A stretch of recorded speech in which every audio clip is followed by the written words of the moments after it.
Hello. हाँ भाई लोग। तो लास्ट क्लास में जैसा कि हम लोग बात कर रहे थे, अब HTML टॉपिक से थोड़ा आगे बढ़ेंगे और अब हम लोग CSS टॉपिक्स भी कवर करना शुरू करेंगे।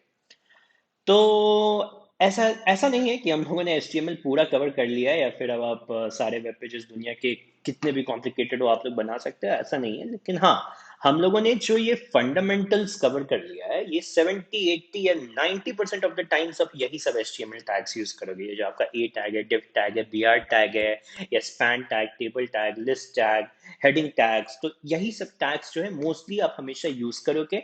बट हाँ, कुछ एडवांस टॉपिक्स हैं या थोड़े बहुत और टैग्स हैं जो कि हम लोग आने वाले वीडियोस में अब CSS के साथ पैरेलली कवर करेंगे, क्योंकि हमारा फंडामेंटल्स HTML का थोड़ा क्लियर हो गया है। अब हम लोगों ने जो HTML एलिमेंट सीखा है उसको हम लोग डिजाइन करना शुरू कर सकते हैं, ताकि जब हम लोग नए टैग्स के बारे में सीखें ताकि जब हम लोग नए टैग्स के बारे में सीखें तो उसका CSS हम लोग साथ साथ कर पाए। ठीक है।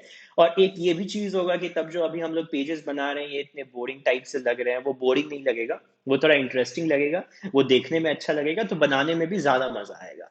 ठीक है। अब CSS सीखने के पहले लेकिन एक बहुत इंपॉर्टेंट चीज है जो कि हमें समझना है, और वो है कि क्रोम में हम लोग इंस्पेक्ट कैसे करते हैं एलिमेंट्स को। जो हम लोग HTML एलिमेंट्स बनाते हैं उसको इंस्पेक्ट कैसे करते हैं।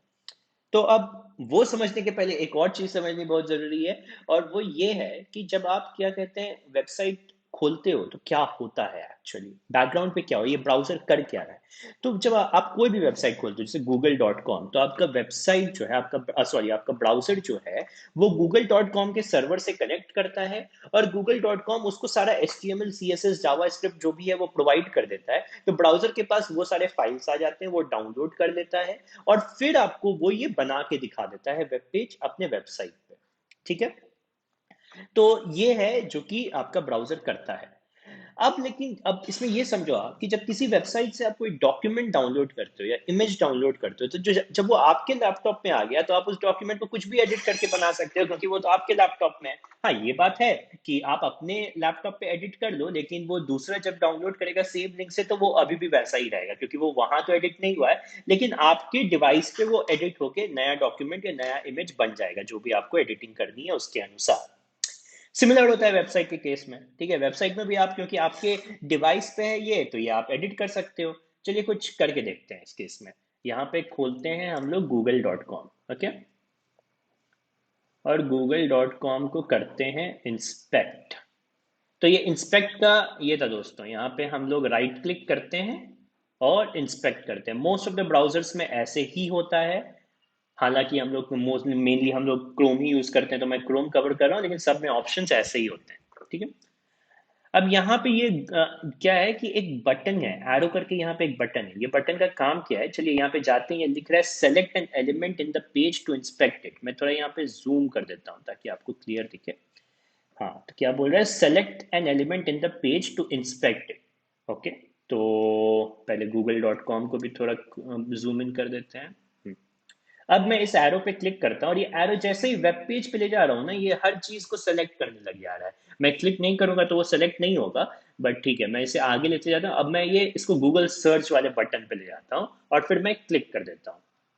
तो यहाँ पे आप देखो, ये जो है ये दिखाने लगा कि गूगल सर्च का ये बटन है। ओके। अब मैं इसको इस टेक्स्ट में ले जाऊं तो ये दिखाने लग रहा है ये गूगल ऑफर्ड इन। ओके। इसको मैं खोलता हूँ, ये देखिए गूगल ऑफर्ड इट। अब क्या मैं इसे यहाँ पे कुछ और लिख देता हूँ, इसको मैं लिख देता हूँ कोडर भैया ऑफर्ड इन। और ये देखो, ये आप चेंज हो गया, हमने गूगल के वेबसाइट को ही चेंज कर दिया यहाँ पे। ओके। लेकिन ये जो है ये हमारे ब्राउजर पे ऐसा हुआ है, क्योंकि क्या हो रहा है, पेज डाउनलोड हो रहा है तो हम लोग कुछ भी चेंज कर सकते हैं जैसे किसी डॉक्यूमेंट में करते हैं। तो उसी तरीके से ये हुआ, लेकिन अभी क्योंकि हमने google.com के सर्वर पे चेंज नहीं किया, हमें उसके सर्वर का एक्सेस भी नहीं है, तो हम लोग जब इसको रिफ्रेश करेंगे तो ये कोडर भाई ऑफर्ड इन हट के फिर से गूगल ऑफर्ड इन हो जाएगा। तो ये हुआ आपका इंस्पेक्ट एलिमेंट का बेसिक्स। अब हम लोग अपने ही वेब पेज पे वापस जाते हैं जो हमने बनाया था, इसको इंस्पेक्ट करते हैं। क्यों गूगल को या दूसरे वेबसाइट को इतना कष्ट देना, हम लोग जो वेबसाइट खुद से बना रहे हैं उसी पे देखते हैं। ये थोड़ा जूम इन करिए, ज़्यादा जूम इन हो गया लग रहा है, एक कम कर देते हैं। और ये वेबसाइट को भी थोड़ा जूम इन कर दिया। ओके। तो अब हम लोग क्या करते हैं कि इसमें किसी एलिमेंट को कवर करते हैं। ये जैसे कोविड केसेस इन 2021 है, इसको मैं थोड़ा रिफ्रेश कर लूँ। ठीक है, तो ये कोविड केसेस इन 2021 है जैसे। ओके, तो इसको जाके सेलेक्ट करते हैं, ये हमारा हेडिंग टैग है। यहाँ पे भी इसको चाहो तो आप लोग चेंज कर सकते हो, कोविड केसेस इन, इसको 2020 कर दो। ये लीजिए, ये 2020 हो गया। अब लेकिन यहाँ पे समझने वाली चीज है भाई लोग कि ये जो H1 है ना, ये H1 टैग था हमारा, करेक्ट। यहाँ पे देख लो आप, क्या तो ये, हाँ ये H1 टैग है। और वो यहाँ से भी ऐसे पता चल जाएगा आपको। अब बार बार फाइल्स पे जाने की जरूरत नहीं है कि ये H1 टैग है। तो ये H1 टैग ये 1 लाख से ज्यादा बड़ा क्यों दिख रहा है? ये हमने तो कहीं CSS किया नहीं है, हमने कहीं डिजाइन बताया नहीं है ब्राउजर को, लेकिन ब्राउजर ऐसा कैसे कर ले रहा है कि वो कोविड केसेस इन 2020 को 1 लाख से बड़ा दिखा रहा है? क्योंकि वो हेडिंग है पेज का। ये तो मतलब हमने तो CSS कहीं लिखा नहीं है। तो इसका रीजन है, अब देखो ये जो है। अच्छा, ये पहले मैं ये बता दूं, हम लोग अभी एलिमेंट्स टैब में, इंस्पेक्ट में, लेकिन इसमें और भी बहुत सारे ऑप्शंस होते हैं। ये सारे ऑप्शंस हम लोग धीरे धीरे जब जावास्क्रिप्ट कवर करेंगे या फिर एपीआईज वगैरह के बारे में समझेंगे या लोकल स्टोरेज और कुकीज यूज करना शुरू करेंगे, तब उन सब टैब पे आएंगे। अभी के लिए बस एलिमेंट्स टैब हमारे लिए काफी है। ओके, तो ये जो H1 को मैं जब सेलेक्ट करता हूँ ना, तो ये साइड में, राइट साइड में, लेफ्ट साइड में अभी तक हम लोग HTML देख रहे थे, ये राइट साइड में यहाँ पे CSS आता है इसका। तो हमने कोई CSS लिखा नहीं है, लेकिन फिर भी H1 के लिए कुछ प्रॉपर्टीज डिफाइंड है। ये प्रॉपर्टीज हम लोग समझेंगे आने वाले क्लास में। अभी के लिए इतना समझना काफी है कि ये कुछ CSS प्रॉपर्टीज है। फॉन्ट साइज तो मतलब शब्दों से ही समझ में आ रहा होगा आपको कि ये फॉन्ट का साइज डिफाइन कर रहा है। तो यहाँ देखो ऑलरेडी डिफाइंड है कि इसका साइज क्या होना चाहिए, करेक्ट। तो इसको अब कहते हैं, ये हर ब्राउजर का एक डिफॉल्ट अपना CSS होता है, जो कि इतना सुंदर नहीं है, लेकिन फिर भी बेसिक सा है एक पेज बनाने के लिए। वरना अगर कुछ भी डिजाइन नहीं रहता तो कुछ भी दिखने लग जाता, राइट। हमने इसे सोचा नहीं था अभी तक, लेकिन कुछ तो डिजाइन होना चाहिए ना दिखने के लिए सही से पेज पे। तो इसीलिए H1 ऑटोमेटिकली आपका H2 से बड़ा हो जाएगा, पैरा टैग से बड़ा हो जाएगा। तो ऐसे करके कुछ बेसिक CSS हर ब्राउजर में डिफाइन होता है, आप ना भी लिखो तब भी।